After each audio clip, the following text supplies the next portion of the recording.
ჩვენი საუბრისთვის რომ ემზადებოდი, ბუნებრივია რომ წავედი ესე იგი და ვკითხე AI-ის აუტვირთე ეგ რეპორტი, PDF ფაილი, უთხარი რომ ეს წაიკითხე თუ შეიძლება. აუტვირთე საქართველოს ეკონომიკური პროფილი მსოფლიო ბანკის გაკეთებული რაღაცა რაც ვიპოვე მოკლედ ყველაფერი არ დავუზოგე, იმიტომ რომ კარგად და სწრაფად კითხულობს. ასევე ვუთხარი რომ ინტერნეტითაც ნახე რა ტენდენციებია საქართველოში ისა და მითხარი რა სპეციფიკა იქნება საქართველოში და გაგიზიარებთ ესე იგი დახვეწა უნდა რა თქმა უნდა ეს ადამიანის ფიდბექ მენეჯერის არ იყოს ჭირდება რომ ეს კი არა ის რაღაც მომენტში ჯორჯია იქით წავიდა ამერიკისკენ და დავაბრუნე საქართველოს იმიტომ რომ მიხვდებოდი რომ ზოგი ბულეთი აქედან იყო აღებული და ზოგი ბულეთი იქიდან ხო ეგეთი რამეები ხო ემართება ჯორჯია ისა მერე ყველგან სპეციალურად country of Georgia და თბილისი და რაღაცები გაურია რომ არ არეოდა twini ასე ვთქვათ ხო მოკლედ ესეთი პასუხი მივიღე რომელიც მგონია რომ ადეკვატურია და რამდენიმე კონფერენციაზეც წარვადგინე დარგები გამოყო ასე ვთქვათ პირველ რიგში რომელიც საქართველოს აქტიურად არის ჩართული გამოყო მეღვინეობა და სოფლის მეურნეობა ესე იგი თქვა რომ საქართველოს მეღვინეობა, სოფლის მეურნეობა ძალიან მნიშვნელოვანია. ეს დავიმახსოვროთ და მე რა უყოთ ამას ვთქვათ. მეორე, გამოყო ეს ჩვენი ტრანზიტული დერეფანი, ანუ პორტები, საავტომობილო გადაზიდვა, მილსადენები და რაღაცები, ანუ ტრანზიტ, რა ყველაფრის ტრანსპორტირება, ნავთობის ტრანსპორტირებაც და ავტომობილების და ყველაფრის ეგ გამოყო. სტუმართმოყვარეობა და საესტორნო ბიზნესი, იმიტომ რომ ტურისტული ქვეყანა ხართო და სასტუმროები, რესტორნები და ეგ ამბები მოკლედ გამოყო როგორც ტოპ პრიორიტეტი, ჩვენც ვიცით რომ ტოპ პრიორიტეტია და გამოყო ბლოკჩეინი, ანუ კრიპტოსთან დაკავშირებული პროგრამირება, ეს tech, fintech ისინი მაგასთან ბიზნეს პროცეს აუთსორსინგი, აი ბევრი კომპანია საქართველოს კოლ-ცენტრებს ქმნის ბიზნეს პროცესების გადმოტანით არის დაკავებული და ვიცით რომ ახლა საქართველოს პატარა ქვეყანაა, მაგრამ ქვეყნის პროპორციასთან შედარებით მწვანე ენერგეტიკა იმის ხარჯზე რომ ჩვენ ჰიდრორესურსები, ანუ მდინარეები გვაქვს ბევრი,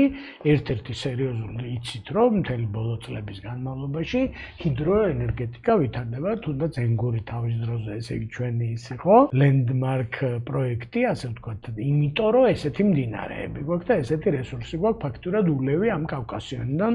გამომდინარე. ეს სფეროები რაც გამოყო თითოულზე დაიწყო ლაპარაკი რომ ესე იგი ეს სფეროები გაიზრდება გაცილებით უფრო სწრაფად საქართველოში ვიდრე ვთქვათ სხვაგან სადაც სხვა სფეროებია თქვა რომ ეხლა ჩემო გენაცვალე თვითონ პროფესიონალს თუ ვეთქვით თქვა რომ გადაპროფილდი თუ შეიძლება ესე იგი ნინოს შესთავაზა რომ მოდი გადახედე ამ სფეროებს და რომელი სფეროები გაინტერესებს და შენთვის აქტუალური რომელიც იქნება შენ გულთან უფრო ახლოს რაც იქნება მოკლედ იმაში მე უკვე შეკითხვა დასვე რომ კონკრეტულად აი მაგათ რა ისინი უნდა მაგალითად სტუმართმოყვარეობაში რეები იქნება ყველაზე პოპულარული და მოკლედ იქ იყო რომ აი ტურ გაიდები მაგალითად ტურისტული გიდები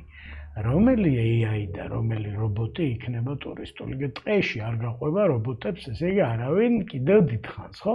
ამიტომ ტურ გაიდი ჰოსპიტალი პატარა ჰოსტელები და ესეთი ეთნო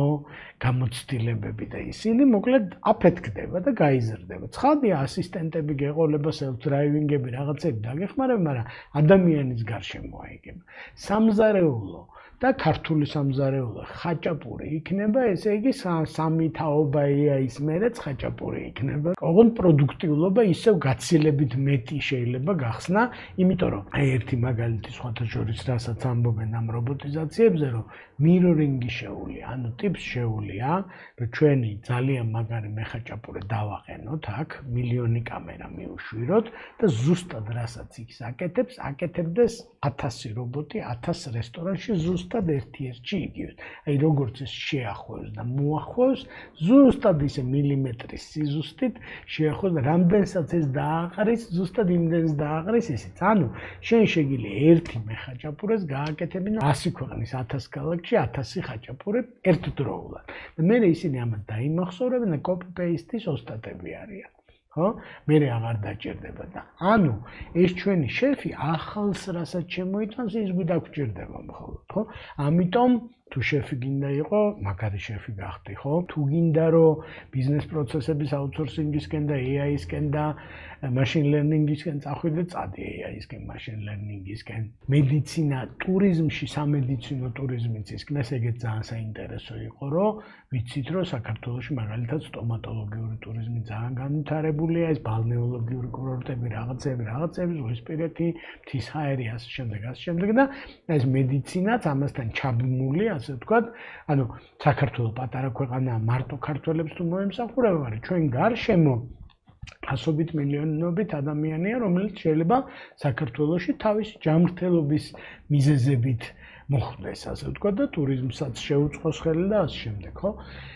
აი მასზე უნდა ვიფიქროთ, მოკლედ ჯერ უნდა შეხედოთ დარგს და მერე უნდა შეხედოთ, რომ იმ დარგის შიგნით, ასე ვთქვათ, რა საჭიროებები და რა მიმართულებები ვითარდება. ეს მწვანე ენერგეტიკა,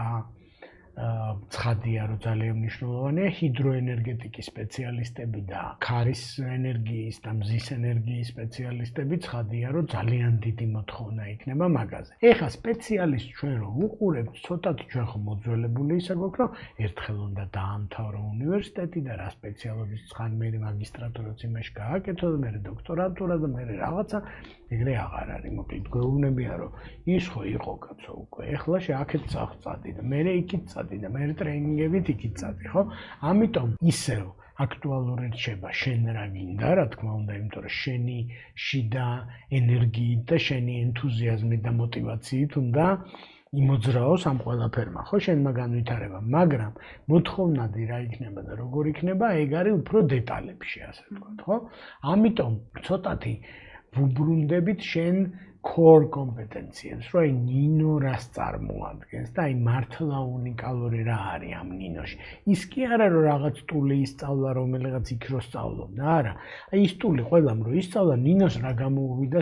სხვასგან განსხვავებდა. მერე უნდა გადმოვაკოპიროთ ეს შენი უნიკალურობა ახალ გარემოში, ახალ რეალობაში და ვთქვათ, რომ შენ მაგალითად ასწავლო AI-ს, რომელიც ქმნის user interface-ებს, აი ეს იქნება შენი მომავალი. ან შენ ასწავლო AI-ს, რომელიც ქმნის ვიდეოებს. ან შენ ასწავლო AI-ს, რომელიც წერს, როგორ წეროს